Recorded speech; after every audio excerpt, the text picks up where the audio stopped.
Out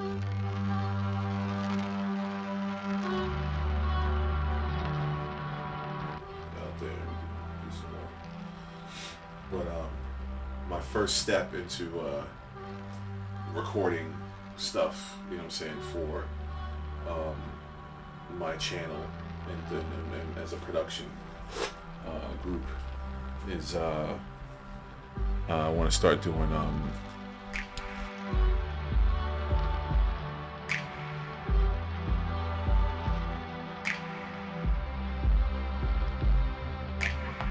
How was your day going, sir? man, it's been an interesting day, bro. Tell me about it. Oh boy. A lot of shit's gone down the past 24 hours. You know, so yeah, it's been a crazy day. Had class today and didn't even want to go to class, to be honest with you, but you know, just yeah, oh man, we had a good friend of ours pass away, so you know, just dealing with that, trying to come to terms with that. It's been crazy. And hopefully we can talk more about that and the history of, you know, how we all came together. Rugrats started doing music and shit, you know, way before our time. So old school Orlando hip hop, you know, back when it was still good. So yeah, so gonna try and talk about that stuff, man. I don't know, it's probably gonna be kind of hard, but it's probably the best way I can think to honor. Yep. So yeah, man,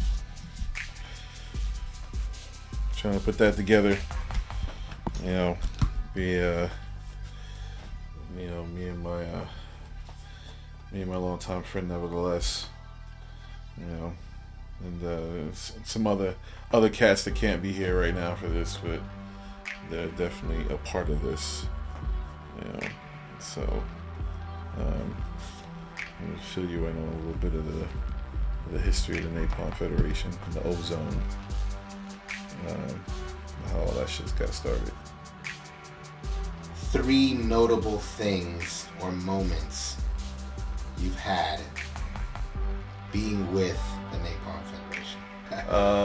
I can tell you right off the bat. Number one, I would say one of the first notable things I can remember would be being in Never's old house back when you know, we were still in high school. So obviously he was living with his parents, and you know, he had it set up in his room, and you know, just being in that situation, man, it's like, because I'm still new to all this at that point. I'm like 15, 16 years old, and I'm still completely wet behind the ears, man. I ain't never performed in front of nobody at this point.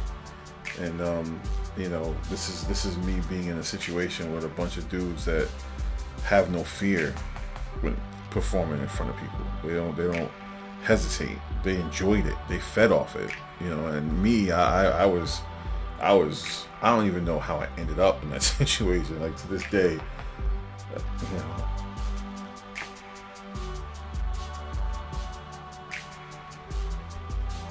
I remember that, man. I remember you coming in and you had a whole other style, you know, and you were like, yo, I want to incorporate this and this together, you know. And you were like walking into a kitchen, you know, there are people already making like Tuscan chicken, you know, and you're like, look, dude, I'm going to take that chicken and make lasagna, bro. Yeah, I mean, yeah, it was that, you know, but at the same time, man, I was just in awe of the whole thing. You know, it was like these cats doing this thing that I wanted so badly to do, you know, but I had no idea of how to even to do that. And I mean, it's crazy. I don't know if it's fate or whatever it is, but to say that I was scared out of my mind and like beyond paranoid is an understatement. You know, to be even in that situation. The fact that I was even in that situation makes no sense to me when I look back now, because I was so fucking scared. you know, and to know that I'm standing in the lion's den of these dudes that had no fear when it came to doing that stuff, and to know that at any moment in time they're gonna turn to me and ask me to do something. You know, it was like, why would you even put yourself in that situation? You know, it's the craziest shit when I think about it. But somehow, you know, I don't know what it was. I met Sean, I met Frankie, I met Professor, and I met Neva, and somehow, man, it was like fucking gravity. I got pulled into that, and somehow Frankie found out that I was into music, and it was just like from that point on, he kept pushing me until I had no choice. Like he just kept pushing me, you know. And for some reason I didn't run away. I don't know why. I really don't. I could have easily just stayed away, but I kept coming back, you know. And being in that room, and you know, we had the Korg set up, and you know, it's just doing music and you know, pumping beats out, and that was the early days, man. That was super early days. The second notable thing I could definitely say was one of the first times I had written a verse, and the first time I actually performed a verse to somebody, and it was Professor, it was Sean, at his family's apartment, because we lived in the same apartment complex, and because I was so paranoid about performing this, and I never performed hip hop, and never performed a rap to somebody. I made Sean sit in the corner of his room with a blanket over his head, just so I could perform this verse to him. Yo. It was the funniest shit. But I was so paranoid, you know. And he was like, "Yo, whatever I need to do, you know." And so he sat in the corner. He put a blanket over his head. He was like, "Just go ahead." And that was the first time I actually performed a verse, you know. And that was me preparing to step in the lion's den back at Frankie's house, you know what I'm saying? That was what I was doing, was trying to get those jitters off, so that when I got back to the house, I knew that this moment was going to happen. When Mike was going to come to me, you know what I'm saying? And I was going to have to finally take that leap of faith, you know? And yeah, man, like, it's crazy to think that that's how I had to start. I had to put a dude in the corner with a blanket over his head. But we should call that the blanket test. You know, like you should do every time you do a first verse, you have someone just put the blanket over their head, just like, get this out real quick, and afterwards you can look at me. You know, that's crazy. Maybe that's your creative process, bro. Hey, man, you're the kid in Charlie Brown who had the blanket. You know what I'm saying? I mean, whatever it is one of my fondest memories. You know? Third memory, man. I mean, wow, third memory. You know, I would have to say was the third best memory outside of just performing on stage with this crew of people was when we finally got to a point where Frankie's, you know, Neva's dad had the land that, you know, he has a house on, and you know, we call it the shack.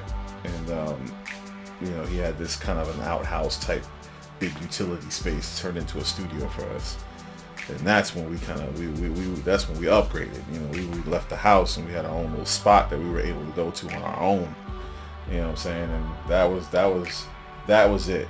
You know what I'm saying? Like, it was me, Neva, Legacy, Rugged, and we would stay there for hours.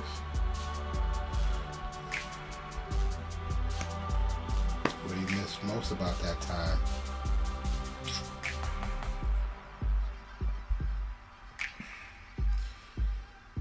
Because everything sucked. Yeah. You know? It was like us, man. It was just us, yeah. That was it. You know? 4 dudes just in our own little world doing our own music. In our own spot. We had to answer to nobody. You know, we vibed together. You know, we wrote songs together, concept together. We, you know, that was it, man. That was our own little fucking piece of the world. We were trying to take over the world, you know. We kind of did, when you think about it.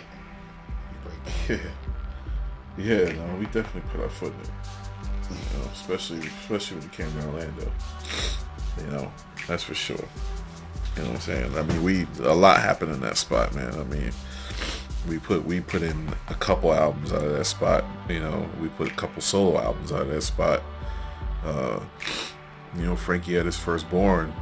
You know, I remember bringing Khalil to that spot. You know what I'm saying? I mean, there's a lot of history in that spot. A lot of good times. And even to this day, you know, I mean, never still uses that spot. But it's just to think of these young kids who had way more than anybody at that age would have ever had. The average kid at that age would never have been able to have what we had at that point in time. To think that we had that access. And, you know, Mr. Z did that for us, you know what I'm saying, and gave us that spot. We were able to use it however the hell we wanted to, and we made it a studio. I mean, Frankie ran sessions out of that studio for other people, but I mean, that was our spot. The average person wouldn't have a spot that they can go to make their albums and concept. And the fact that I was involved in something like that, and I was blessed enough to be involved in that, is crazy. You know, I don't spend enough time thinking about that kind of stuff. Yeah. Tell you what, I've been back there recently to the studio, and it still has a very similar vibe and feeling to it. Yeah. And I think you'd get a kick at it going back and just seeing what it is now. You know, I recently had a party there that I threw. Yeah. And it was a kind of a flashback, you know, moment. Yeah. I'm coming in running gun on your ass. All right, brother man. Much respect. One love to you. Powerful words from a powerful man. You want to give us a little sign off real quick? You know, we'd love to hear that. Yeah. This is I guess this is me talking about some real shit. And trying to surround myself with real people that mean something to me. So yeah, man, this is the legacy continues. How about that? You know, those of you who know. So it's the kind of day where it makes you reflect and think about the things that are dearest to you, and you know. So if you had 30 seconds to tell someone what to do with their life, you know, maybe just send a message of whatever you feel. You got 30 seconds to get that out, you know, and I know this is putting you on the spot, you know, we didn't plan this is not thought out, but you have 30 seconds to run with it.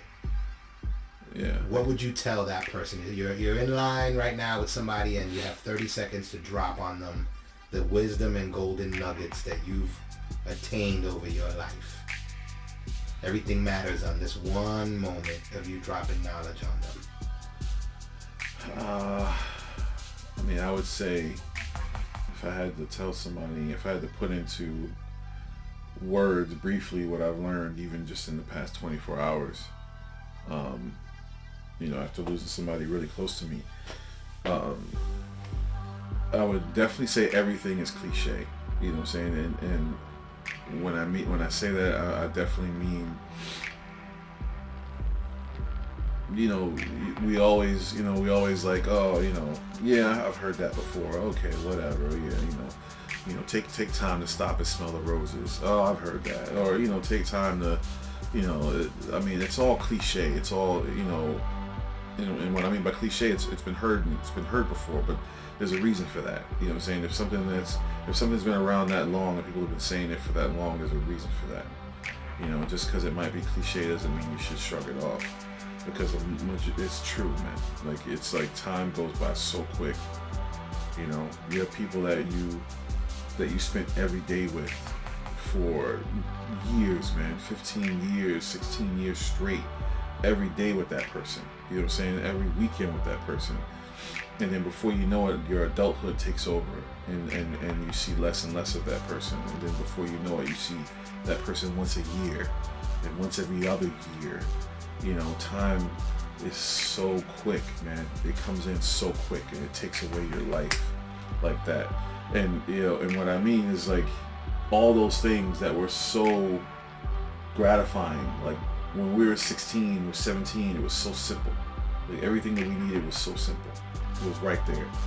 It was easy for us. We had it within our crew, even. You know what I'm saying? And now it's like everything becomes so complicated. Just to get happy nowadays, you gotta go so far beyond just to make yourself happy. Even in nowadays, now it's like, why is that? Why can't we just come back to this? Like, I mean, I can't. I'm realizing I can't go years and years without seeing those people that were important to me. Like that's not cool. That's what it really boils down to.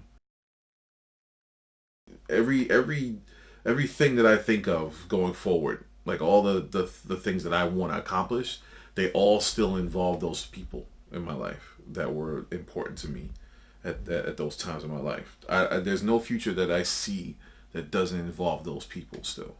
It doesn't matter what I do. I know for a fact that those people are going to be involved in some way, shape, or form whenever I get to do what it is I want to do.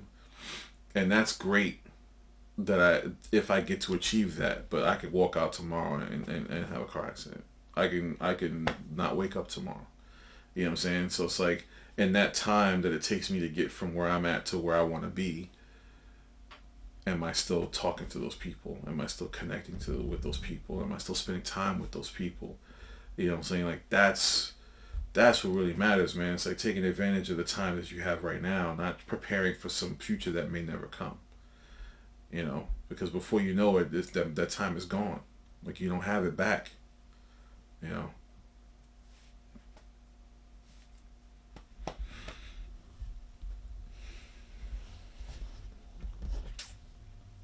Yeah. Um. Yeah. You don't get that time back.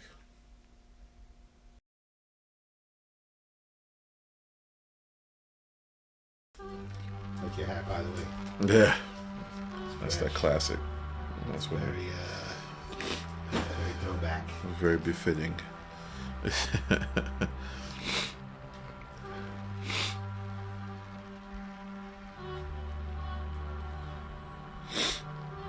Give me some B-roll.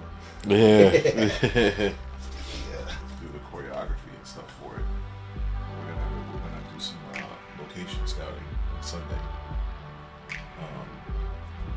So, I mean,